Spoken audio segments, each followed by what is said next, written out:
বিদেশের মাটিতে শত্রুদের টার্গেট করে হত্যাকাণ্ড চালানো ইসরায়েলের জন্য নতুন বিষয় নয়। গোয়েন্দা তৎপরতার নিখুঁত সমন্বয়, প্রযুক্তি নির্ভর নজরদারি ও অভিযানে পারদর্শিতার জন্য ইসরায়েলি সামরিক বাহিনী ও গোয়েন্দা ইউনিটগুলোর নাম বহুবার উঠে এসেছে।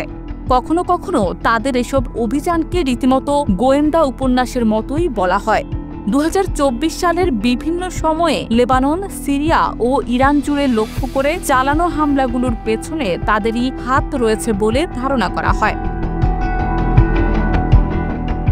এসব হামলার লক্ষ্য ছিল সাংগঠনিক কাঠামো, যেমন হিজবুল্লাহর যোগাযোগ ব্যবস্থা ধ্বংস করতে গিয়ে পেজার ও ওয়াকিটকিতে বিস্ফোরণ ঘটায় ইসরায়েলি বাহিনী, যাতে নিহত হন বহু সদস্য।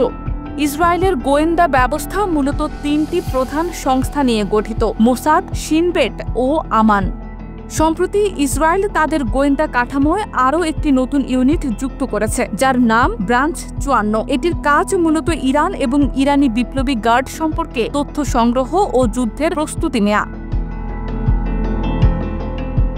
ইসরায়েলি গোয়েন্দা ইউনিটগুলোর কার্যক্রম প্রকাশ্যে আসে খুবই কম, তবে যেসব টার্গেট কৌশলগতভাবে নির্মূল হয় তাতে তাদের নিখুঁত পরিকল্পনা ও বাস্তবায়নের প্রমাণ মিলেই যায়। সামরিক দৃষ্টিভঙ্গি থেকে এই নেটওয়ার্ক শুধু প্রতিরক্ষা নয়, প্রয়োজনে আগ্রাসনের জন্য প্রস্তুত। তাদের কাছে শত্রু শুধুই সীমান্তবর্তী কোনো প্রতিপক্ষ নয়, বরং বৈশ্বিক শত্রুতা ও ভবিষ্যৎ যুদ্ধের রূপরেখাও গোয়েন্দা হিসেবের অংশ। আর সেই ছায়াযুদ্ধের ফ্রন্ট লাইনেই কাজ করে যাচ্ছে মোসাদ, আমান, ব্রাঞ্চ 54 এর মতো দুর্ধর্ষ ইউনিটগুলো।